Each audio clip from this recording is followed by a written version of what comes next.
Kurdish citizens travelling in a minibus in Turkey's Hakkari province were stopped under the pretext of a check and then intimidated and threatened by special police forces. Mehmet Çakas, a Kurdish politician, has been sentenced to 2 years and 10 months in prison by the Celle High Regional Court in Germany after being detained for over a year. His legal team plans to appeal the decision. Kurds and international supporters unite in Strasbourg, urging European institutions such as the Council of Europe and the Committee to Prevent Torture to enforce international standards for Abdullah Öcalan's detention. Israel's war cabinet has decided on a clear and effective response to Iran's airstrike, in coordination with the United States, signalling a strategic escalation. Learn more with Media News. Kurdish citizens travelling in a minibus in Turkey's Hakkari province were stopped under the pretext of a check and then harassed and threatened by Turkish soldiers. Dem Party Hakkari MP Osner Batin shared a video filmed at the scene by a passenger in the vehicle. The footage released on X shows a masked soldier firing shots into the air as he confronts the group of unarmed civilians who remained inside the vehicle. Responding to the incident, MP Batin said, "Not a day passes in Hakkari without some injustice by the military or the police. The same place has been in the spotlight repeatedly, yet the oppression has not ceased. The climate of fear has become the backbone of the government." The intimidating behaviour displayed by the Turkish soldier is reminiscent of the tactics used by the Turkish government's Gendarmerie Intelligence and Counter-Terrorism Organisation in the 1990s in Turkey, during which the special forces harassed, abducted and murdered Kurds. Ne oluyor ya? Ne yapıyorsunuz siz ya? Ne oluyor ya? Bana bak. Sen kimsin bana bağırıyorsun? Sen kimsin bana bağırıyorsun? Sen kimliği yap. Ya gebetenizi alın işte, ne gerek var bağırmaya? Gebetenizi alın. Ne gerek var?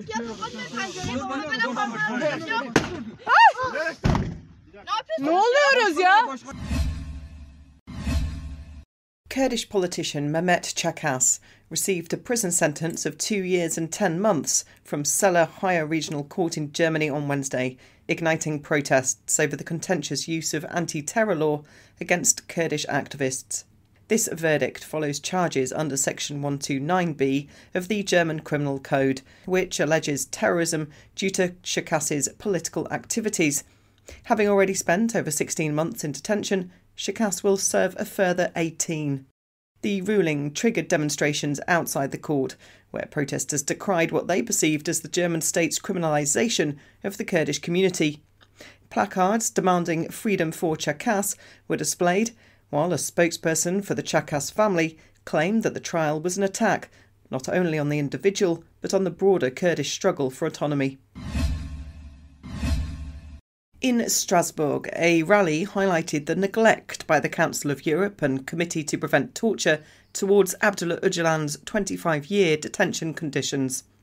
Kurds and global supporters, including political figures, called for urgent action to uphold international standards and end Öcalan's isolation. It is a great pleasure for me to come and offer my support to the Kurdish people on this very important day.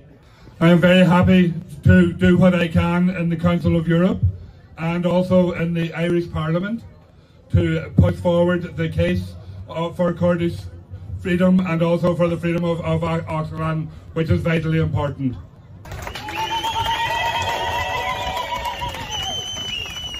And I want to bring forward as well a message from the Irish people to the Kurdish people to say that we stand with you and we support what you are doing. And we want to ensure that and give our help to the Kurdish people to get their freedom within Turkey and within the whole of the Middle East. I think you should take courage from the fact that Turkey has to do what it does to ÖCALAN and others. It shows that they are afraid of what the Kurdish people can do with their freedom. And they are afraid of what you will actually be. And you will threaten them, and that is very good and very important and should be figure of courage and give everybody courage to continue on and fight for ÖCALAN and for Kurdistan. So I'd just like to finish up by saying thank you very much for the invitation to come here and speak today, and I look forward to doing whatever I can to assist you in your struggle. Busy Sarah couple. Israel's War Cabinet has decided to take a clear and effective stance in response to an airstrike by Iran, as reported by Channel 12 television on Monday. The report, which did not cite specific sources, highlighted the Israeli government's determination to address what it perceives as a serious provocation. According to the broadcast, the decision was made to convey a strong message that such significant attacks will not be tolerated and will face a decisive response. The nature of this response, however, aims not only to retaliate, but also to avoid escalating the situation into a regional war or fracturing the coalition of allies that may be assisting against Iran.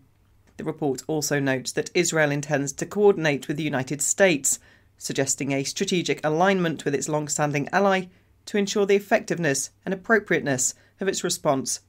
Further details are expected, as the War Cabinet is scheduled to reconvene on Tuesday to finalise the specifics of the response.